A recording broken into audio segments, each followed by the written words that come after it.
오늘은 한개월 전 발단 부분, 자, 개월의 가계, 집안 소개와 출생, 그 다음에 개월이 남장을 하게 된 연유를 밝히는 장면, 즉 소설의 가장 첫 부분에 대해서 살펴보도록 하겠습니다. 이 작품은 조선 후기에 쓰인 영웅소설이자 군담소설로 중국 명나라를 배경으로 하여 여성 영웅인 홍계월의 고행과 무용을 그리고 있습니다.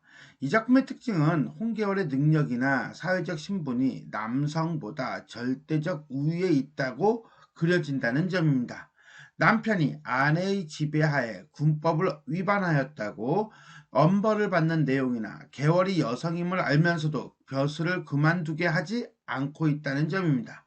특히나 국난을 당했을 때, 외적이 침입하였을 때 남성보다 높은 벼슬을 주어 국난을 극복하고자 했다는 점은 매우 획기적인 여성상을 보여주는 부분이라고 할 수 있겠습니다. 화설. 자, 고전소설을 읽다 보면 각설, 차설, 화설 이런 말들이 많이 나오는데 특히나 각설이라든가 차설은 자주 나와요. 그러나 화설은 한 번 나와요. 왜? 맨 앞에 나오거든요. 고전소설에서 이야기를 스타트 끊을 때 그때 쓰는 말이다 라고 보시면 됩니다. 대명 성화 연간에 대명 명나라네요. 성화라고 하는 것은 임금 연호가 되겠습니다. 형주 국외촌의 공간적 배경인가요? 한 사람이 있으니 성은 홍요, 이름은 무라, 홍무. 홍무?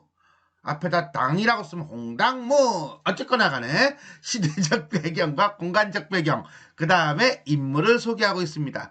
자, 홍무라는 사람이 어떤 사람이냐? 세대 명문 거족으로, 한마디로 금수저 집안으로서 소년급제하여 어린 나이에 과거에 급제하여 벼슬이 이부실랑에 있고 성격은 충효가 매우 강직하니 천자께서 사랑하시더라. 국사를 의논하셨는데 만조백관이 다 시기하고 모함해. 이게 문제야. 이게 맑은 물에는 물고기가 살지 않는다고. 하여튼 충효 강직하면 시기를 받아서 모함을 받아요. 어쨌든 간에 무죄의 죄도 없이 삭탈관직을 하고 벼슬자리에서 잘리고 고향에 돌아와 농업에 힘쓰니 가게는 요부하나 한마디로 먹고 살만해. 부자야. 그러나 문제는 뭐가 있어? 이거죠. 자식이 없어서 서러워하더라. 결국은 이 아버지를 통해서 이 집안이 아주 고귀한 혈통을 가지고 있는 명문 집안이라고 하는 것을 보여주고 있는 거예요. 하루는 두둥 부인 양씨와 더불어 탄식하여 말하기를 40에 남녀간에 자식이 없으니 우리 죽은 후에 누가 후사를 전하며 한마디로 대를 이으며 지하에 들어가 조상을 어찌 뵈리오? 자, 요거는 결국은 당시 어떤 사회 문화적인 그런 배경을 제시해주고 있다. 왜? 후사를 얻는 것이 매우 중요한 일이다라고 하는 걸 얘기하는 거죠. 오케이? 더더군다나 뒤에 있는 내용, 부인이 슬피 울며 말하기까지 보면은 당시 여인으로서 매우 중요한 것 중에 하나가 자식을 낳는 거다라는 것을 알 수 있어요. 불효 삼천의 무위대하오리. 첩이 존문에 의탁하온지 한마디로 이 집안에 시집을 온 지 20년이라. 다만 자식이 없으니 무슨 명목으로 상공, 이때 상공이라는 건 자기 남편, 즉 홍무를 얘기합니다. 복원, 엎드려서 바라옵건대 상공께서는 다른 가문의 어진 순녀를 취하여 후손을 본다면 첩도 칠거지약을 면할까나이다. 잠깐 무슨 소리야? 딴 여자를 만나서 재혼을 하라? 아니 첩을 두어라. 아니면 둘째 마누라를 두어라. 그러면 자식을 낳을 거 아니냐? 그럼 내가 칠거지약, 즉 자식을 낳지 않은 죄, 그것도 하나였거든요. 그것을 면할 수 있을 것이야 라고 얘기를 하고 있는 겁니다. 지금 생각한다면 지금의 관점에서는 전혀 말도 안 되는 그런 얘기인데 그 당시에는 이게 가능했나 봐요. 이에 신랑이 양씨를 위로하며 말하기를 이는 다 내 팔자라 어찌 부인의 죄라 하리요. 차후에 그런 말씀 마소서 하더라. 애가 필요해. 아이가 필요해. 자식을 낳고 싶어. 문제는 그게 문제야. 이때 장면이 바뀌나요? 가을이에요. 9월, 그러니까 음력 9월 정도가 되겠어요. 망간이라, 망간은 보름쯤이더라, 이런 뜻이에요. 그래서 음력 9월 보름쯤이더라. 부인이 시비를 데리고 망월루에 올라 월색을 구경하는데 갑자기 몸이 피곤하여 난간에 의지하니 비몽사몽간에 선녀가 내려와 부인께 2번 절하고 말하기를, 소녀는 상제의 시녀이었더니 상제께 죄를 얻어 인간세상에 내쳐 갈 바를 모르는데 세존이 부인 댁으로 가라고 지시하여 왔습니다. 소녀가 시녀였네요. 와우. 그런데 당신 딸로 오겠대요 하고 부인의 품에 들거니 놀라 깨달으니 뭐다? 꿈이더라. 한마디로 중심 인물의 출생과 관련된 신이 한 꿈, 한마디로 태몽을 꾸었다. 근데 천상의 시녀가, 천상의 인물이 지상으로 내려온 케이스가 되겠네요. 자, 이건 딸이다, 딸. 그죠? 부인이 크게 기뻐하여 신랑을 청하여 남편을 청하여 꿈 이야기를 이루고 귀한 자식 보기를 바라더니 과연 그달부터 태기가 있어 10달이 차 14달 10개월 하루는 집안의 향취가 진동하며 부인이 몸이 피곤하여 침석에 누웠더니 아이가 탄생하니 뭐더라? 여자더라. 그런데 선녀가 하늘에서 내려와, 다시 내려와. 선녀가 또 옥병을 기울여 아이를 눕히고 아뢰기를, 부인은 이 아이를 잘 길러 훗날 복을 받으옵소서. 오래지 않아 다시 배울 날이 있으리라 하고 문득 떠나가니 부인이 신랑을 청하여 아이를 배우니 얼굴은 도화 복숭아꽃 같고 향내가 진동하니 진실로 저 달나라에 있는 선녀 같더라. 기쁘기가 침량이 없어. 너무너무 어떻게 할 정도가 없어. 다만 여자가 아님을 한탄하더라. 라고 하는 거 보니까 다 좋은데 하나가 부족해. 이거예요. 그죠?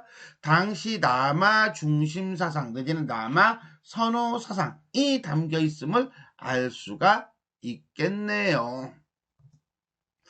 이름을 개월이라고 하고 장중보흡같이 사랑하더라. 장중, 장자가 손바닥 장자예요.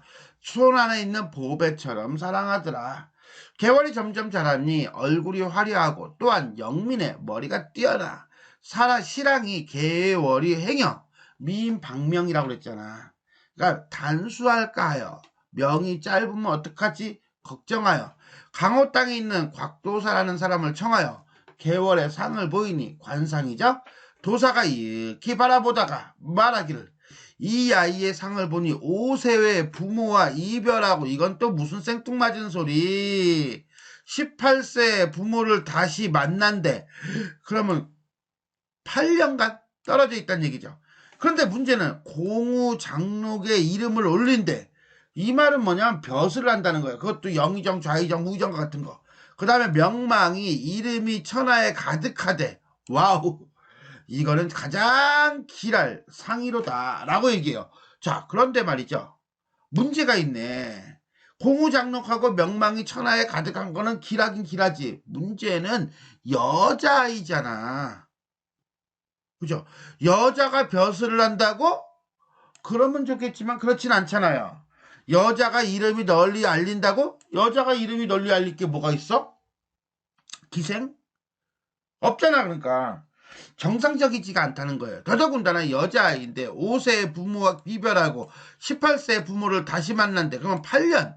이 8년 동안을 혼자서 생고생을 한다는 건데, 이거는 결국은 개월이 평범한 삶을 살 수가 없다는 걸 얘기하죠. 또 이런 공우장록이라든가 이런 것들은 여성의 삶이 아닌 남성의 삶을 살게 될 것이다 라고 하는 예언이라고 볼 수 있습니다.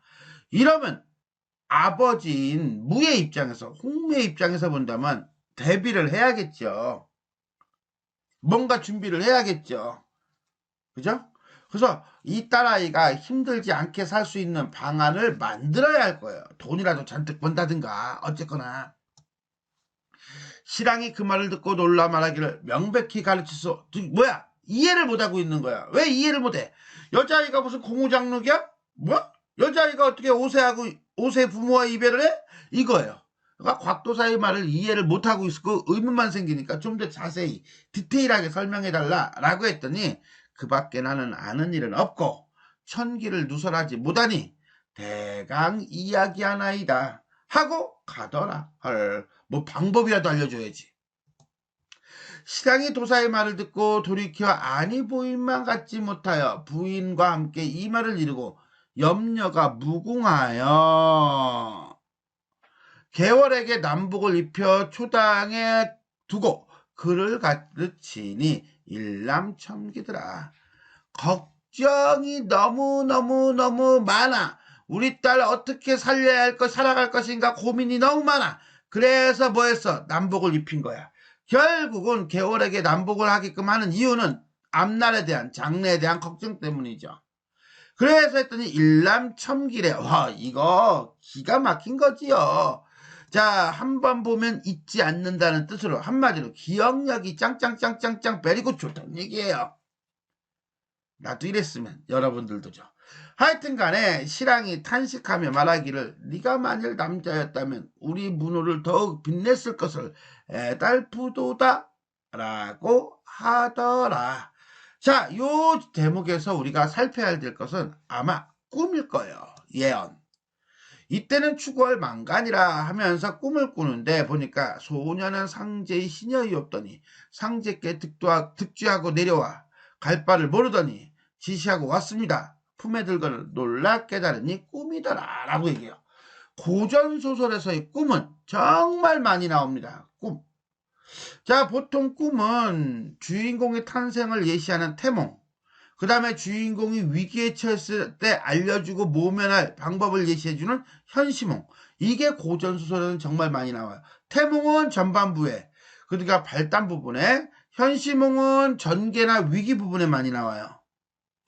대부분 주인공의 탄생을, 우리가 요 부분은 주인공의 탄생을 예시하고 있고, 선녀가 나타난 것으로 보아 주인공이 평범하지 않은 인물, 매우 비범한 인물임을 알 수가 있습니다.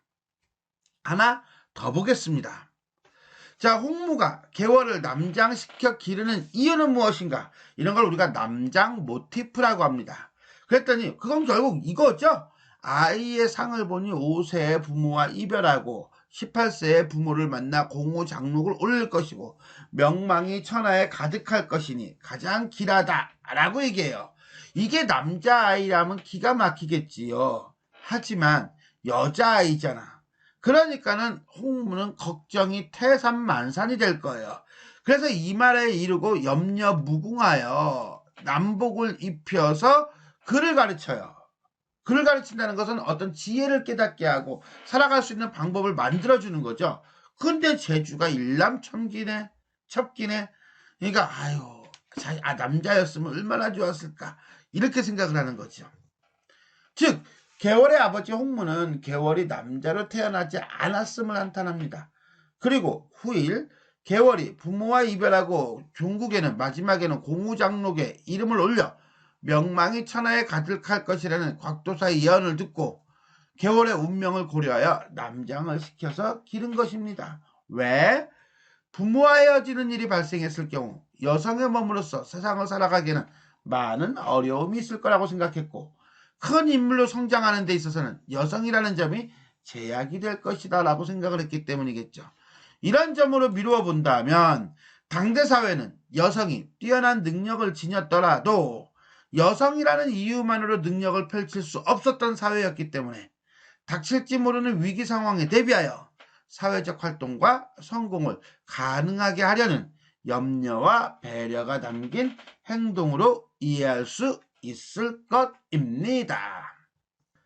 자, 지금까지 우리는 홍개월전의 발단 부분, 개월의 가계 소개와 출생, 그리고 개월이 남장을 하게 된 연유를 밝히는 장면에 대해서 살펴보았습니다. 지금까지 내용이 도움이 되셨다면 좋아요와 구독 버튼 눌러주시고요. 알람 설정 부탁드리겠습니다. 수고하셨습니다.